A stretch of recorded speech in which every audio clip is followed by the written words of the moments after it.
The following video is sponsored by AppMySite. Take all the double computer science degree out of turning your website into a fully fledged mobile app with this incredible yet simple tool. You can sign up for AppMySite using the link in the description below. And now, onto the video. I've been using the JBL LinkView smart home speaker since late 2018, and I think I can say without a doubt that this is one of the best sounding smart speakers out there, period. And in this video, I'm going to be giving my thoughts on each aspect of it, and whether you should pick one up. And by the way, timestamps are in the description if you'd like to see something specific.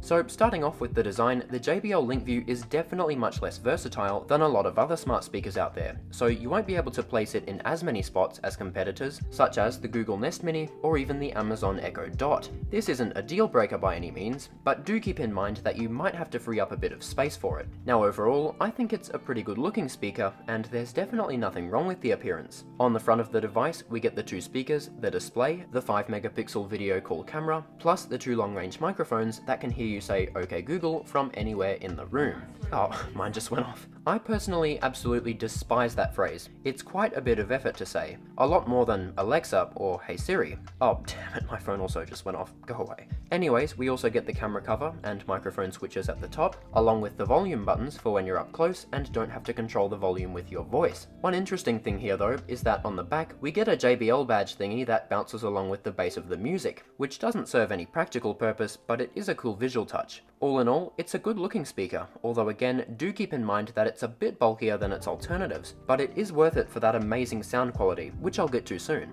Moving on to the display, the one on here is great, especially for a smart speaker. I couldn't find the actual specs for it, but it's an 8-inch LCD touchscreen that claims to be HD, and I fully believe the HD part. Even if you're standing like just a few feet away from it, it'll still look very sharp and crispy with no visible pixels, and if you're standing a few meters away, then that effect is only bettered. I mean, obviously, it's not as sharp up close as what a good smartphone screen would be, but you'll never be looking at it that close, so it doesn't need to be. Although I do wish the bezels were a bit thinner, like on the Lenovo Smart Display, plus it does have room for improvement in terms of brightness. I mean, it does get plenty bright, don't get me wrong, but just a tiny bit more brightness would be nice to have. All in all, it's a really sharp display, and it'll do great no matter what it might be showing: videos, the weather, a recipe, or even just the time.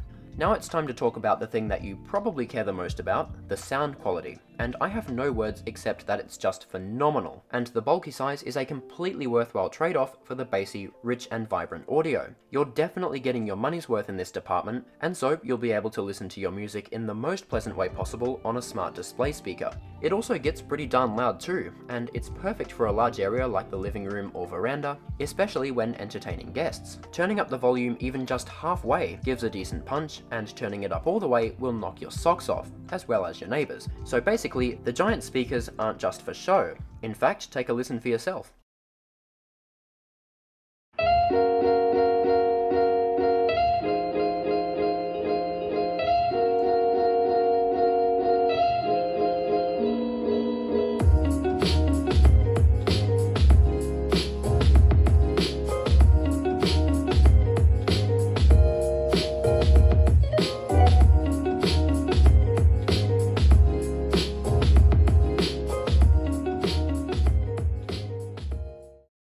Now, despite excellent display and sound quality, the weakest point of the JBL LinkView is without a doubt its software. I mean, it's nowhere near an objectively bad software experience, and it does boast a lot of functionality, such as the ability to check weather, play music, control smart home devices like lights, watch YouTube videos, set alarms and timers, and look up the answers to your most deeply sought after questions just using your voice. I mean, literally 30 years ago, this was stuff out of science fiction movies, and now it's a reality, which I think is pretty darn cool. And I use all of those functions on a daily basis, and it's truly changed how easy my life is for the better. With that being said though, smart display user interfaces are still quite watered down compared to things like smartphones, because they're designed to be controlled primarily with your voice, not by touching the screen and swiping around. But I've always wondered, why not have both for the ultimate convenience? For example, I'd love to see a fully functional web browser, instead of having a diluted version with no keyboard or ability to search by touching the screen. In addition, the software does have its fair share of bugs, like sometimes when I ask it to play something, it just does nothing, and I have to ask it again.